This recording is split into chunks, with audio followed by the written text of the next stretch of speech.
Hello dear students teacher. आज मैं आपके लिए methodology Hindi BEd first semester के कुछ नोट्स लेके आई हूँ जो कि आई होप कि आपको हेल्पफुल होंगे आपके आने वाले एग्ज़ाम के लिए। तो ये सिलेबस आपको उस्मानी यूनिवर्सिटी के यू पी यू में भी काम आएगा। अगर आप वहाँ पे पढ़ रहे हैं तो आप इन्हें प्रेफरेंस दे सकते हैं और आप इनके बिहाफ पे अपने नोट्स जो है वो तैयार कर सकते हैं। तो आज का हमारा जो टॉपिक है, हम टॉपिक वाइज ही जाएंगे। तो एक्सरसाइज 1 में, जिसमें कि भाषा की भूमिका, और भाषा की भूमिका के अंदर भाषा क्या है और भाषा की प्रकृति के बारे में हम पढ़ेंगे। तो आइए जानते हैं कि सबसे पहले भाषा है क्या। तो भाषा क्या है? भाषा जिसे हम बोलते हैं, सुनते हैं, पढ़ते हैं या लिखते हैं, वो भाषा कहलाती है। लेकिन भाषा का उपयोग क्या है और भाषा क्यों ज़रूरी है? तो भाषा वह माध्यम है जिसके द्वारा हम अपनी बात दूसरों तक पहुंचाते हैं तथा दूसरों की बात को समझते हैं। तो हर भाषा का एक मानक रूप होता है, चाहे आप हिंदी पढ़ें, चाहे तेलुगु पढ़ें, चाहे तमिल पढ़ें। तो उस मानक रूप के हिसाब से हम तय करते हैं कि भाषा की भूमिका क्या होगी, या भाषा किस अक्षर को किस तरह से पढ़ा जाएगा या किस शब्द को किस तरह से उच्चारित किया जाएगा। तो भाषा के माध्यम से हम अपनी बात दूसरों तक पहुंचाते हैं और दूसरों की बात को हम समझते हैं। तो संस्कृत में भाषा शब्द का अर्थ जो है वो होता है बोलना, और भष इस शब्द से भाषा बना है, क्योंकि हिंदी जो है वो संस्कृत का ही परिष्कृत रूप है, अगर आपको पता हो। ठीक है, उसके बाद यानी कि भाषा जिसे बोला जाए। अब नेक्स्ट है कि भाषा के रूप क्या हैं। भाषा के रूप जो हैं वो कौन कौन से होते हैं? तो भाषा के 3 रूप पूरी दुनिया में प्रचलित है, चाहे भाषा हिंदी हो या फिर अंग्रेजी, उसके 3 ही रूप होते हैं। पहला रूप है मौखिक, यानी कि जिसे हम आम भाषा में कहें तो बोलियां जिसे कहा जाता है, क्योंकि मौखिक रूप भाषा का अलग अलग हो सकता है। कहीं पर शब्दों को किस तरह से बोला जाता है, उत्तर भारत में भाषा को, कुछ हिंदी भाषा को अलग तरीके से बोला जाता है, पश्चिम भारत में अलग तरीके से बोला जाता है, पूर्वी भारत में भाषा को अलग तरीके से बोला जाता है, बोलियां उनकी अलग होती हैं, और दक्षिण भारत में अलग होती है। तो यानी कि मौखिक भाषा जिसे हम प्रायः बोलते हैं, जो बोली जाती है, क्योंकि भाषा का मौखिक और लिखित रूप थोड़ा सा बोलचाल की भाषा में फर्क हो जाता है। तो प्रायः भाषा को मौखिक या उच्चारित रूप से वार्तालाप या संबोधन मौखिक भाषा के अंतर्गत आता है। इसमें आम बोलचाल की भाषा को बोली कहा जाता है। तो पूर्वी बोलियां होती हैं, राजस्थानी बोली है, बुंदेली बोली है, खड़ी बोली है, हैदराबादी हिंदी है। ठीक है, उसके बाद है लिखित रूप। लिखित रूप भाषा का एक ही होगा। अगर आप एक भाषा पढ़ रहे हैं, अगर आप हिंदी भाषा पढ़ रहे हैं, तो हिंदी भाषा का लिखित रूप एक ही होगा, जो कि मानक भाषा कहा जाता है। लिखित रूप मानक भाषा यानी कि जिसमें आप व्याकरण को, उसके लिए पर्टिकुलर बनाए गए शब्दों को फॉलो करते हैं, उसको वही रूप लिखते हैं। उसके बाद है सांकेतिक भाषा, यानी कि जब व्यक्ति अपने विचारों एवं भावों को व्यक्त करने के लिए संकेतों का प्रयोग करता है, ऐसी भाषा को सांकेतिक भाषा कहते हैं। सांकेतिक भाषा का उदाहरण गूंगे और बहरे व्यक्तियों द्वारा अपने भावों और विचारों को व्यक्त करने के लिए संकेतों का सहारा लेकर किया जाता है। ठीक है, तो भाषा के रूप मौखिक, लिखित और सांकेतिक भाषा। अब कहीं कहीं पर बच्चों को ये सवाल उठ सकता है कि मैडम लिखित, मौखिक और पठन और लेखन ये भी तो होंगे।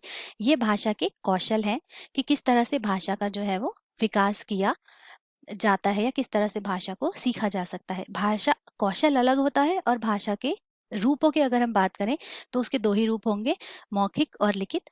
सांकेतिक भाषा को हम भाषा के रूप में रख सकते हैं, लेकिन कई कई जगहों पर इसको जो है वो नहीं माना जाता है भाषा का रूप। उसके बाद जो नेक्स्ट भाषा की भूमिका में हमें पढ़ना है वो है भाषा की प्रकृति। तो भाषा की प्रकृति, दरअसल भाषा होता क्या है? भाषा की प्रकृति यानी प्रकृति का क्या अर्थ है? प्रकृति का बेसिकली मतलब होता है नेचर, कि किसी चीज का नेचर कैसा है। तो ध्यान रखिएगा, भाषा कौशल और भाषा की प्रकृति में जो है वो कंफ्यूज ना हो। तो पहले प्रकृति का मतलब जानते हैं। भाषा सागर की तरह सदा चलती बहती रहती है। भाषा के अपने गुण या स्वभाव को भाषा की प्रकृति कहते हैं। हर भाषा का अपना गुण होता है, अपना एक स्वभाव होता है। तो उसके गुण और स्वभाव को, जो उसकी विशेषताएं होती हैं, उसको हम भाषा की प्रकृति कहते हैं। हर भाषा की अपनी प्रकृति, आंतरिक गुण और अवगुण होते हैं। तो हर भाषा में कुछ गुण भी हो सकते हैं, कुछ अवगुण भी हो सकते हैं, लेकिन जब हम किसी की भाषा के बारे में बात करते हैं तो हम उसके गुणों के बारे में ही बात करते हैं। भाषा एक सामाजिक शक्ति है जो मनुष्य को प्राप्त होती है। होने को तो जीव जंतुओं की भी अपनी एक भाषा होती है, लेकिन वो भाषा हमें समझ नहीं आती। और यहाँ पर जो हम बात करें, और उनकी भाषा का कोई मानक रूप नहीं होता। तो यहाँ पर हम हिंदी भाषा की बात कर रहे हैं, मनुष्यों द्वारा बोले जाने वाली भाषा की बात कर रहे हैं। उसके मानक रूप को ध्यान में रखकर किस तरह से उसका उच्चारण किया जाता है, उसका लेखन किया जाता है, उसके बारे में हम बात कर रहे हैं। मनुष्य अपने पूर्वजों से सीखता है और उसका विकास करता है। यानी कि हिंदी को अगर आप देखें तो हिंदी का रूप जो है वो बदलता गया। पहले संस्कृत हुआ, फिर पाली, फिर प्राकृत, फिर अपभ्रंश। फिर अपभ्रंश के भी अलग अलग रूप हुए, और उसके बाद एंड में जो हिंदी है, जो हिंदी बोली का विकास हुआ, यानी कि जिसे हम खड़ी बोली कह सकते हैं। आज खड़ी बोली को ही हिंदी का रूप माना जा सकता है। ठीक है, तो लास्ट स्टेज जो थी वो हिंदी की विकास की, वो थी खड़ी बोली, जिसमें फिलहाल भी जो है चेंजेस हो रहे हैं बोलने में। ठीक है।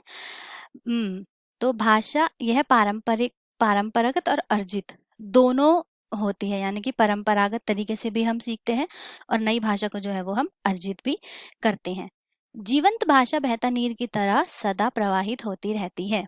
भाषा जो है, अगर भाषा में अगर आप परिवर्तन ना करें तो भाषा अपना अस्तित्व जो है वो अपने अस्तित्व के लिए लड़ाई करने लगती है। जैसे कि अगर हम संस्कृत को देखें तो संस्कृत का जो मानक रूप है वो इतना कठिन है। उन्होंने समय के साथ अपने आप को परिवर्तित नहीं किया, इसीलिए वो अब हर किसी को समझ नहीं आती है, हर कोई उसका सरलता से उच्चारण नहीं कर सकता। हालांकि संस्कृत अपने आप में बहुत ही परिष्कृत भाषा है। चलिए, तो अब बात करते हैं कि भाषा की प्रकृति आखिर होती कैसी है।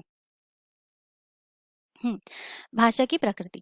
भाषा का स्वभाव परिवर्तनशील होता है। यानी कि हिंदी भाषा जो है वो हमेशा बदलती ही रहती है, उसमें नए नए बदलाव आते रहते हैं। नए भाषा के शब्दों को वो अपने आप में ग्रहण करती रहती है, और अपना रूप जो है वो समय समय पर बदलती रहती है। यानी कि जिस तरह से अगर आप अ और अ का अंतर देखें तो प्राचीन काल में किसी और तरीके से लिखा जाता था, और अब किसी और तरीके से लिखा जाता है। ऐसे ही कुछ कुछ शब्दों का उच्चारण अगर आप देखें तो ज्ञ का उच्चारण देखें, ण का उच्चारण देखें, श का उच्चारण देखें, तो मनुष्य ने अपनी सरलता, अपनी सहूलियत के हिसाब से इन शब्दों का उच्चारण जो है वो सरल कर दिया है, बदल दिया है। तो भाषा का स्वभाव परिवर्तनशील होता है, वो अपने आप को बदलती चलती है समय के साथ। भाषा शिक्षण कठिन से सरल की ओर चलता है, अर्थात आरंभ में जो भाषा कठिन लगती है, अभ्यास द्वारा वह सरल बन जाती है। तो भाषा, जब हम कोई भी नई भाषा सीखते हैं तो बड़ी जाहिर सी बात है, वो हमें ऐसा लगेगा, ओ ये कितनी कठिन भाषा है, मैं इसे कैसे सीखूंगा या सीखूंगी, या इसको कैसे पढ़ा जाएगा। तो जब हम भाषा सीखते हैं, जब बच्चे भी भाषा, कोई नई भाषा सीखना शुरू करते हैं, ऐसी भाषा जिसे वो सुनते नहीं है ज़्यादा, जिसे वो बोलते नहीं है, तो उनके लिए वो कठिन होती है। लेकिन एक बार जब वो उसका अभ्यास शुरू कर देते हैं, उन्हें वो समझ आने लगती है, उन्हें वो बोलनी आ जाती है, तो वो उनके लिए सरल हो जाती है। तो यानी कि भाषा जो है वो कठिन से सरल की ओर चलती है। भाषा एक निजी संरचना होती है जिसका खुद का व्याकरण तथा नियम होते हैं। यानी कि यहाँ पे जो बात की जाए कि भाषा जो है वो पूरी तरह से एक निजी है, जिसका एक मानक रूप होता है, जिसे हम मानते हैं या जिसे हम भाषा सीखने के लिए प्रयोग करते हैं। भाषाएं एक दूसरे के शिक्षण में सहायक होती हैं। तो भाषा जो है वो हमें सहायता करती है कि हम दूसरी भाषा भी सीख सकें, उसके जैसी अन्य भाषाएं। यानी कि अगर आपको हिंदी भाषा आती है तो कहीं ना कहीं आप अन्य दूसरी भाषाएं जो हिंदी से मिलती जुलती हैं, जैसे कि भोजपुरी हो गई, अवधी हो गई, मगही हो गई, गुजराती हो गई, कुछ कुछ ऐसे शब्द जो सभी भाषाओं में प्रयुक्त होते हैं, तो वो हमें सहायता करते हैं दूसरी भाषाएं सीखने में। तो ये कुछ इंपॉर्टेंट पॉइंटर्स थे। तो उम्मीद करती हूँ आपको ये हेल्पफुल होंगे। आप इनके बिहाफ पे अपने नोट्स बना सकते हैं, और नेक्स्ट टॉपिक के लिए हम नेक्स्ट वीडियो में मिलते हैं। और please don't forget to subscribe my channel. Thank you and very all the best student teacher for your upcoming Hindi exam.